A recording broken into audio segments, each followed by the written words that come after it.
Can you tell us how you can present a timed stimulus in BonVision? Okay, so to control the timing of a stimulus in BonVision, what you can do is you need to control the timing of the sequence that is drawing the stimulus. So you need to control when it stops, when it starts, and for example, right now when we start the workflow, we will see the stimulus being presented until we close the window and the workflow. But let's say, for example, we wanted to have the gratings being presented just for 1 second. So one way to do that is we can interrupt this sequence by using the take until operator, which essentially controls how the sequence is active or not. It will stop it when some other external event is happening. And for example, we can add a timer to our workflow that we connect to take until, and we can set it, let's say, for example, to 1 second. And if we just do this, what will happen is we will have our stimulus only lasting for 1 second.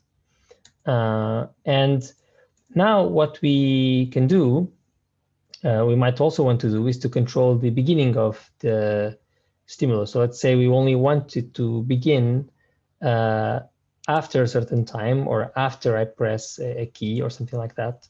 And for that, you need to control the beginning of the sequence.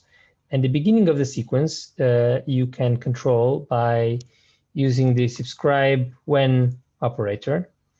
That works the same way as the take until operator, but now for the start. And we can now connect another timer. And now we can say, for example, 2 seconds until the sequence starts, and then we wait for 2 seconds, it appears for 1 second, and then disappears. And one reason why this is very flexible is you can then replace these trigger sources. They don't have to be timers. They can be other kinds of events. So for example, I might want to have a grating show up for 1 second, but I want it to show up not on a timer, but for example, when I press a key. And if I do it that way, then when I press, it will not show up until I press a key. Then when I actually press, let's say, space, it will appear for 1 second and then disappear. And we can replace even this event by any other external input. So for example, as an exercise, a fun exercise, I will make it appear when I clap my hand. So what I can do to do that is to grab an audio stream from my microphone, and so that will essentially is the raw waveform of the microphone of when I clap, and I can build a little detector for clapping by essentially looking only for deflections from the baseline 0, the average of that, and looking at when those averages are greater than some value, which I can now calibrate. So let's say 3000. So when the value is bigger than 3000, I will consider that to be a clap.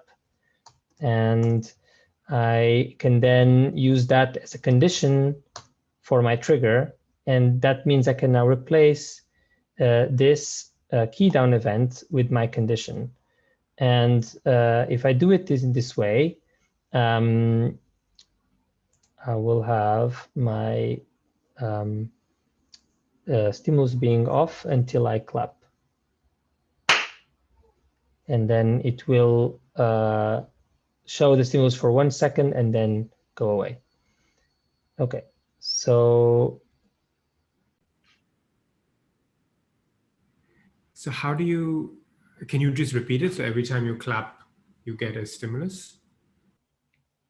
We can just repeat it. Yes, so if we want to repeat it, we can just after, so we are now controlling the Put beginning. a repeat node in front of everything now. Yeah. Yeah. Yeah. So the repeat node will essentially, at the end of the sequence, it will resume the sequence again and start the process all over again. So essentially, it will wait for, again, the start trigger and will then be active until the timer fires. And then after the whole sequence is completed, it will repeat the process again. So now we have this, that every time I clap, it shows for 1 second, and then I can have it active as long as I want.